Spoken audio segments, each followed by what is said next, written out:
A 1992 book written by ex-CIA agent John Coleman is gaining renewed attention as its predictions about a post-industrial world controlled by globalist technocrats appears to be coming true.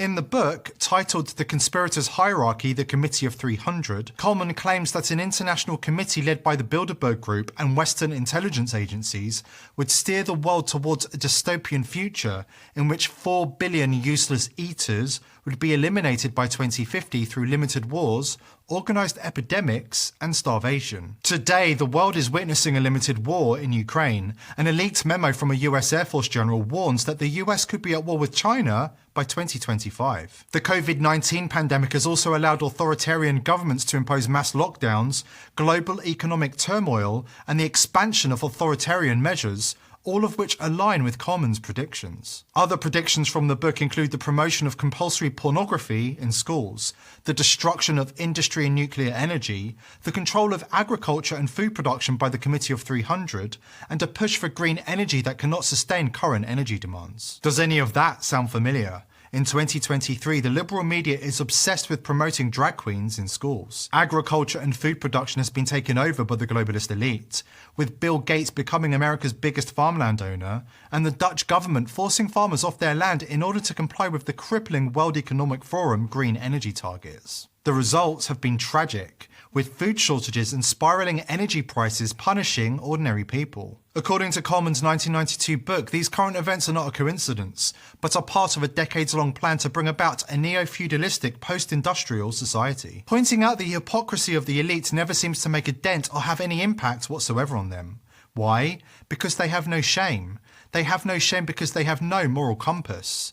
They have no moral compass because they live according to the rule of the ends justifies the means. This precept infests every fibre of their ideology, from elections to open borders and climate change, abortion, you name it. This power-hungry cabal of billionaires and politicians has long plotted to enslave the masses, and now they're making their move.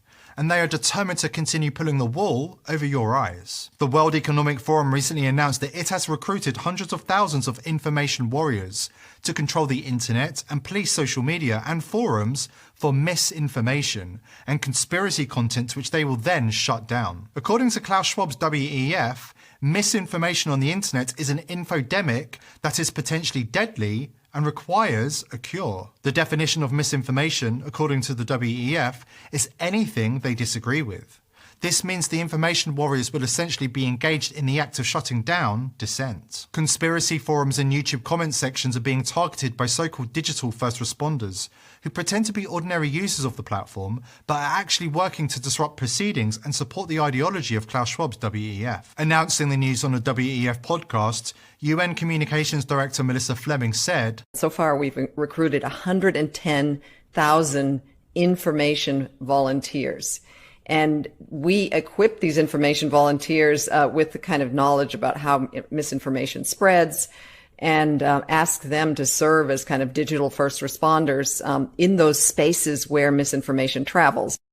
The WEF are subliminally influencing the masses in order to push their narratives onto the people. Also on the podcast, mainstream journalist Mark Little set out potential solutions to the so-called infodemic. Little has worked for Twitter and he founded Storyful, a social media news agency closely linked to the fact-checking program. He has now launched Kinzen, a company which is threatening to use artificial intelligence to censor online content on behalf of the elites. I've started to see very much the spread of misinformation as a global health crisis, because only when we think about misinformation in the same way we think about the spread of the coronavirus in a similar way, that misinformation is that serious a threat to our society. Misinformation now is happening within our friends and families. So we have to find strategies to, first of all, recognize it. And secondly, as active citizens, just like we wear masks to protect others, we need to be the good citizen, the active vector fighting back in our daily lives. The World Economic Forum is not the only globalist organisation setting its sights on controlling the narrative on social media by unleashing hundreds of thousands of information warriors. Google's Jigsaw unit sponsors a RAND report that recommends infiltrating and subverting online conspiracy forums from within. According to the report, the best way to subvert conspiracy forums is by planting authoritative messaging wherever possible. So what is authoritative messaging? If you've spent any time on forums lately, you might have noticed that when an interesting or explosive topic is created, the thread is immediately swarmed by users leaving messages disparaging the original post, picking it apart and basically finding any possible way to cast doubt on its legitimacy. This type of behavior is an example of authoritative messaging and is performed by users who are engaging on behalf of the World Economic Forum or Google's Jigsaw unit. The report states that if authoritative messaging in the conspiracy forum is successful, so-called moderate conspiracy theorists will flip to become influencers and help guide the flock to greener pastures as brand ambassadors for the common good, teaching others the errors of their ways. The Google report goes on to claim that conspiracy forum members will eventually be persuaded by the bombardment of content flagged by algorithms, and they will slowly come around to believing that mainstream media and the fact checkers are right by the sheer volume of evidence and or peer pressure to conform. Judging by the content of this report, it's clear the elites don't have any respect for the intelligence and persistence of the average so-called conspiracy theorists. This is where they are getting it wrong. The average user of conspiracy forums in 2023 has already proven themselves by rejecting the all-encompassing fake news mainstream media, despite an endless barrage of propaganda and predictive programming. These are people who understand that all the world's a stage. These are people who are already battle-hardened. Trying to infiltrate conspiracy forums on social media and subvert certain members seems like a tactic that will be perceived as an intrusion that furthers the divide and leads to even less trust. Having said that, it's important we understand the nature of the information war being waged by the powers that be. We are part of something so huge right now.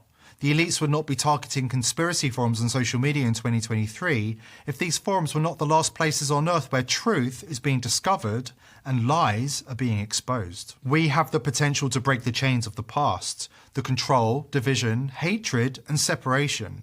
We are literally creating a new world. That's why the control apparatus is so afraid. They know that they can't stop this.